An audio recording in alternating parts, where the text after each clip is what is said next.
Good afternoon, and thank you for joining us. And also thank you for a recommendation for a new Mass time. We will definitely keep that in play. That's just my vote. You are the salt of the earth. But what good is salt if it loses its flavor? Originally, the Hebrew Bible talked about salt in two different forms: as a disinfectant to take away germs and disease used medically, and as a preservative to give flavor, to make things taste better. But unless you use it, it dies.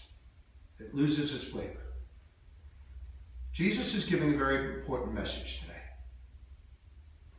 He's talking about using salt to trample underfoot.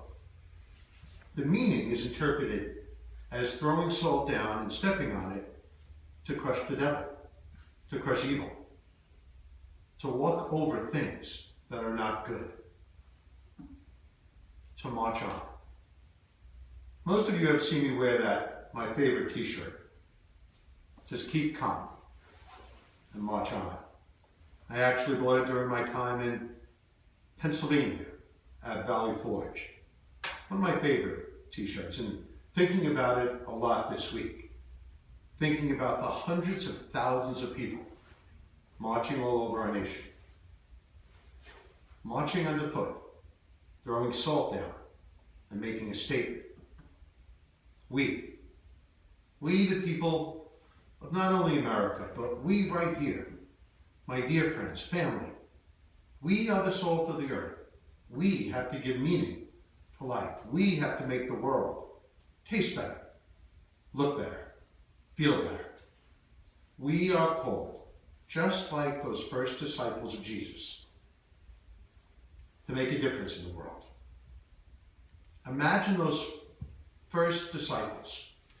No formal training, no seminary, no education. And they went around spreading the good news, shaking the dust off their sandals where they were not welcome. And there were many places they were not welcome. Jesus, and following in that way, is a call to make a difference in the world, to do something better. It's a movement that has lasted over 2,000 years, and we need it today more than ever. Salt in the old days had great value. It was even used as money. Had a very strong understanding of what it was worth. Kitty loves fancy salts. I believe it's pink. Himalayan pink that normally Jennifer brings to her. A very flavorful salt. But it's just an example of how something so simple could change the world. But even too much of it can make our feet blow up. And we have to be very careful about that. No good. So it's using it in moderation, a little bit at a time. What's the message for us today? Salt is good. It preserves things. It heals things. Salt medically, especially for me this week. An interesting week to think about healing. All of you know that I had a little bit of a test this week. Yeah. And one of the medicines that I am on now, that the doctor actually prescribed, takes away salt that gets too close to the heart and opens up the arteries a little bit more. So even this wonderful message, you are the salt of the earth, has to be taken in moderation, a little bit at a time. This week, our nation is seeing terrible examples of too much salt, too much confidence, too much flavor, too much entertainment. One of my not so favorite presidents of years gone by was Ronald Reagan. He lasted 2 terms. He wasn't my favorite president for a number of reasons. Literally his first month in office, he closed down one of the most important unions in America. the unions of the air traffic controllers and told them, come to work or I will fire you all. And he does. He fires them all.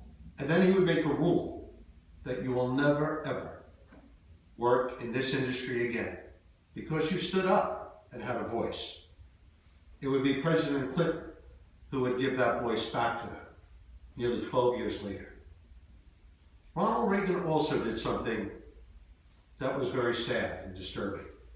He ignored an entire group of people, those suffering from AIDS, during that whole terrible disease. He never even said the word AIDS, and thousands died because of that lack of salt being spread on those wounds. But Ronald Reagan did something that did make a difference. It would happen his last year in office, and it would happen totally after he finished his presidency. He stood up to the Soviet Union, and in one simple line said, tear down this wall. Tear down this wall. Someone who was a conservative, someone who wasn't one of my favorite people, showed the world that in order to make it a better place, you don't build up walls, you tear them down, and then you march through them. You march on. Today, I cannot help remember the lesson of walls, of hope, of love, the salt of the earth. Everything we do separates us sometimes and divides us, and sometimes leaves us wanting for more.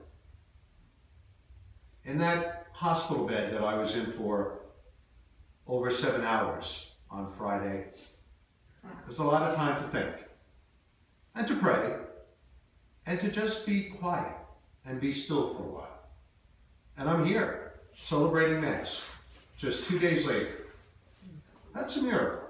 Thank God. Nancy's right. It's a miracle. It is the salt of the earth. It is that life continues and marches on. And the reason why is because of you, and you, and you, and you, and you, and you. All of you who have made a tremendous difference. All of you that are here in faith and love. All of you that are the salt of the earth, that are the light of the world. Today, after communion, we will celebrate the Feast of Saint Blaise, a bishop and martyr. I will recite an ancient prayer, thousands of years old, that will bless your throat and protect you from diseases of the throat or from illness.